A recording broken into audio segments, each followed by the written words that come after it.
When Mary Shelley penned Frankenstein, she envisioned the risks of scientific discovery as a warning for pushing the boundaries beyond what a person can take responsibility for.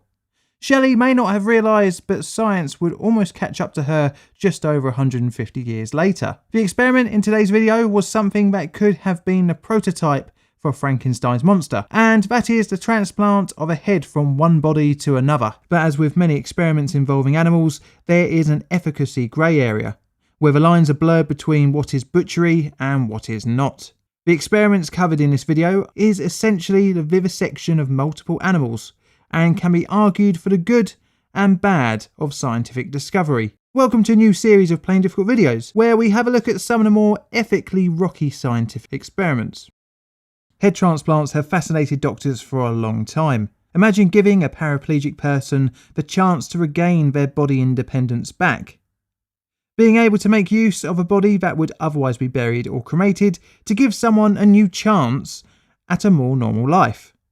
It's possibly one of the final frontiers of organ transplants, a science that has brought back many from death's door.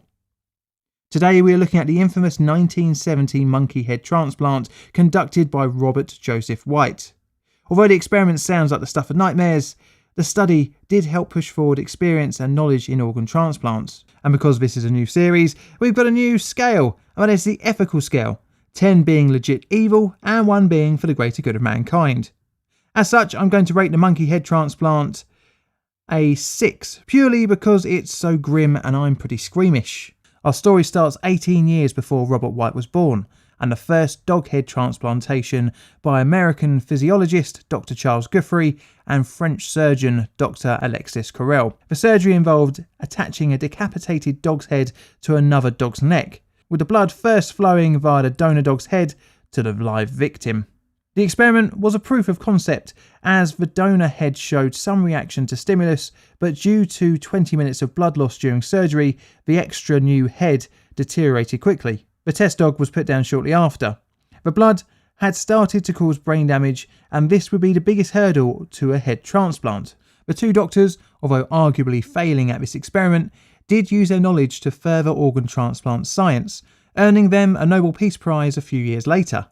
Our next journey through the gruesome history of head transplants next stops in the 1950s, and not surprisingly, the Soviet Union with a Dr. Vladimir Demikhov.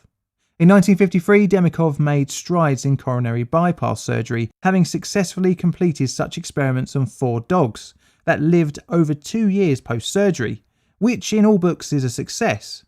Demikhov turned his sights on the ultimate in surgery, and obviously that's going to be head transplants.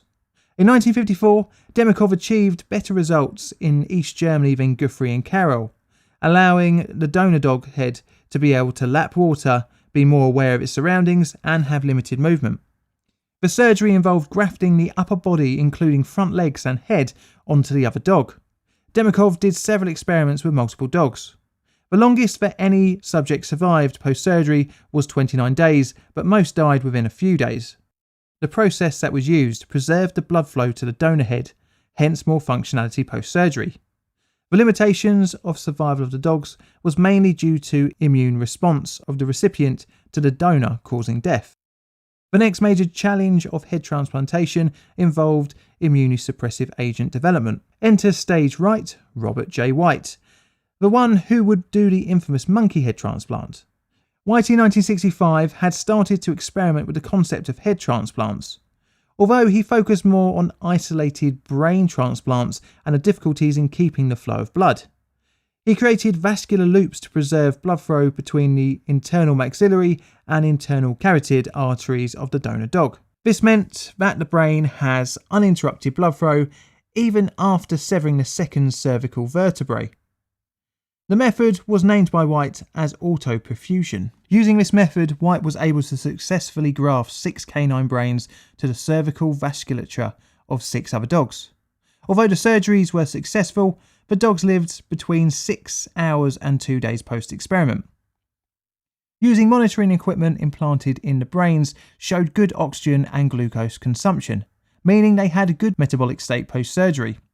The experiment showed the feasibility of short-term isolated brain transplant, Although pretty gruesome, the methods learnt meant White could attempt a monkey head transplant. On the 14th of March 1970, White would conduct his experiment. For the experiment, White accepted that, like all other head transplants to date, that the donor body would be paralysed. Because of this, the isolated body would have to be kept in function by mechanical and chemical stimulation of the heart and lungs. This was due to the complexity of re-establishing the nerve stem, but the main goal was to keep the brain function to a similar level post-op to pre-op. White's experiment used 8 small rhesus monkeys for a total of 4 experiments. Each of the 4 experiments would have monkey A's head attached to monkey B's body. The experiments used White's autoperfusion technique and reattachment surgery, which had been perfected in the lead up to 1970. The operating room team even used marks on the ground to choreograph each and every move of everyone in the theatre. The rhesus monkey was chosen because the animal would give the most accurate representation of a human-like central nervous system. The monkeys, weighed between 6 and 7 pounds, were initially put under intravenous pentobarbital. Then, each head for transplant was instrumented with EEGs and the recipient bodies were instrumented with ECG. Once this was completed, the monkeys were tracheotomized and were cervically transected at the level of the 4th and 5th cerebral vertebrae, at the same time preserving the carotid jugular circulations. The preservation of blood flow was done through sutured cannula loops.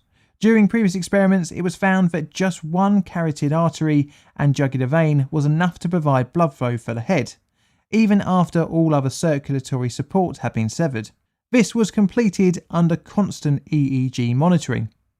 For the transplant to the new body, one of the cannula loops was stopped and connected to the body, and after blood flow was resumed, the second cannula was stopped and connected to the new body.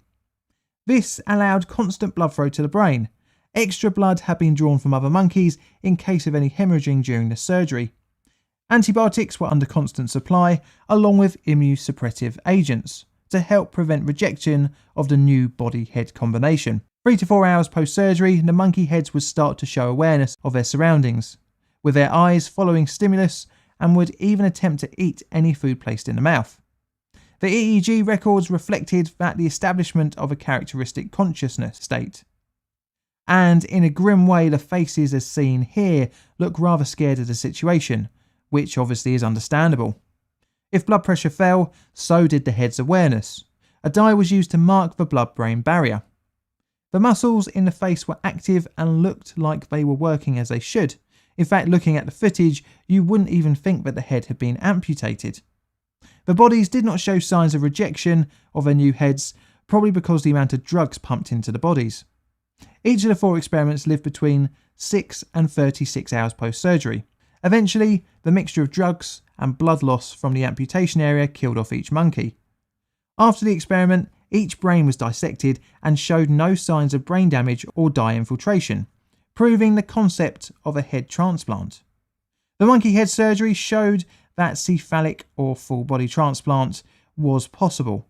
And even though the longest of any of the monkeys' lives was just over a day, with extra time taken on suturing with modern techniques of today, the surgery could have been a much more longer term experiment. White became well known after the experiments and took a lot of flack from animal rights groups and even his peers, although it did not seem to really affect his accomplishments as a neurosurgeon, who would in his career perform over 10,000 surgeries, albeit on human subjects. He would pass away in 2010 at the age of 84. The lessons learned from the experiments helped further transplant science, which by the 1990s had more improved mixtures of immunosuppressive agents, which had hindered the monkey's life expectancy post-surgery in 1970. The new drugs were a key factor when the first human face graft proved successful. Head transplants did not die with White, however, as the mantle was taken up by Xiaoping Ren, who grafted the head of a mouse onto another mouse's body, which survived for 6 months post-surgery. And in 2013, Sergio Canavero published a method that he said would make a human head transplant possible by 2017. But that never happened, so take that with a pinch of salt. Where would you rate the monkey head experiments on my ethical scale? 1 being it's all good and 10 being the work of pure nightmares. Thank you for watching. This is a bit of a new subject choice for me and a pilot of sorts of a new series. Would you like to see more videos like this? then let me know in the comments below. Playlist Got videos are Creative Commons Attribution Share Alike licensed, and are made by me, John, in a not at the moment so sunny corner of southeastern London. You can check me out on Twitter for odds and sods, and for those of you who want to give me any money, you can at Patreon, YouTube membership or PayPal. And all that's left to say is thank you for watching.